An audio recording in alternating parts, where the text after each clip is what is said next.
अथ पवमानसूक्तम् पुण्याः वाचनम्। हिरण्यवर्णाः शुचयः पावकायासु जातः कश्यपो यास्मिन्द्रः अग्निया गर्भम् दधिरे विरूपास्तान आपश्यगस्यो न भवन्तु यासागुम् राजा वरुणो याति मध्ये सत्या नृते अवपश्यञ्जनानाम् मधुश्च्युतः शुचयो याः पावकास्तान आपश्यगस्यो न भवन्तु यासाम् देवाधिविकृण्वन्ति भक्षण्या अन्तरिक्षे बहुधा भवन्ति याः पृथिवीम् पयसोन्दन्ति शुक्रास्तान आपश्यगस्यो न भवन्तु शिवेन मा चक्षुषा पश्यतापः शिवया तनुवोपस्पृशतत्वचम् मे सर्वागुम् अग्निगुम् रप्सुषदो हुवे वो मयि वर्चो बलमोचो निधत्ता पवमानः सुवर्जनः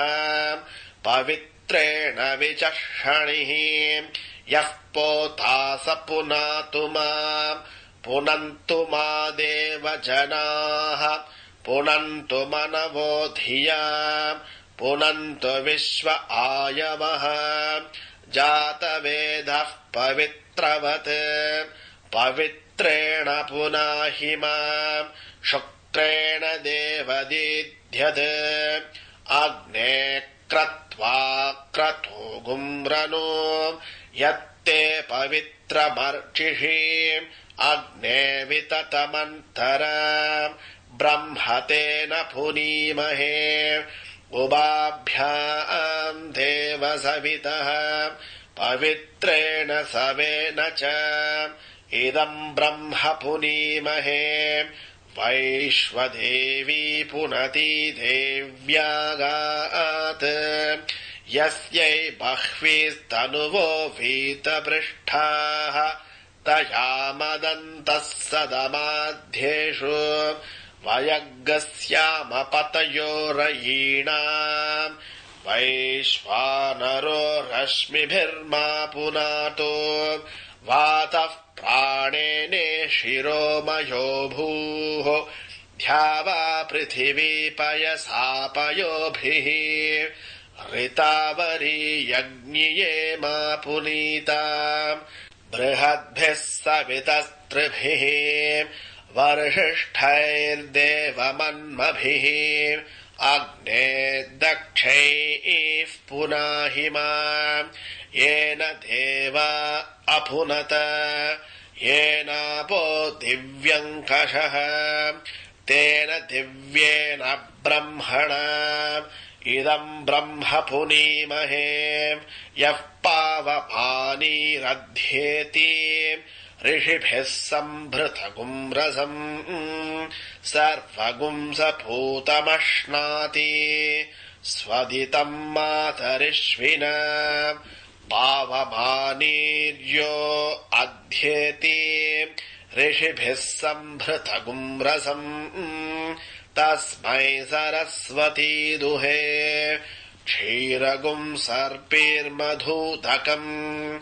पावमाने स्वस्तयनीः सुदुघाहि पयस्वतीः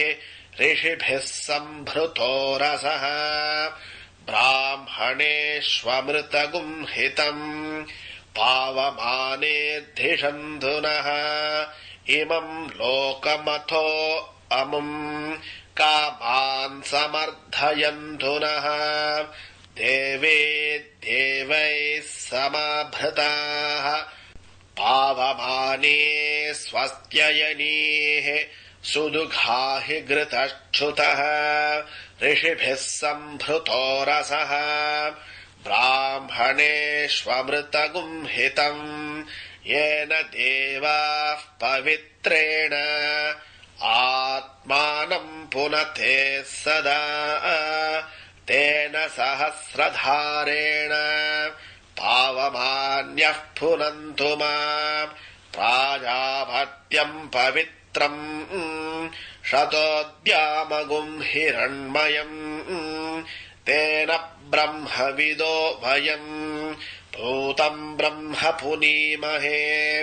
इन्द्रः सुनीति सह मा पुनातु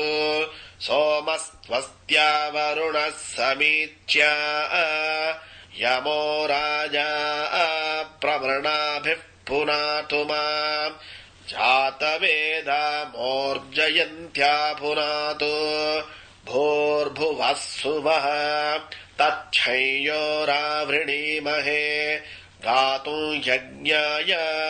गातुम् यज्ञपदये दैवी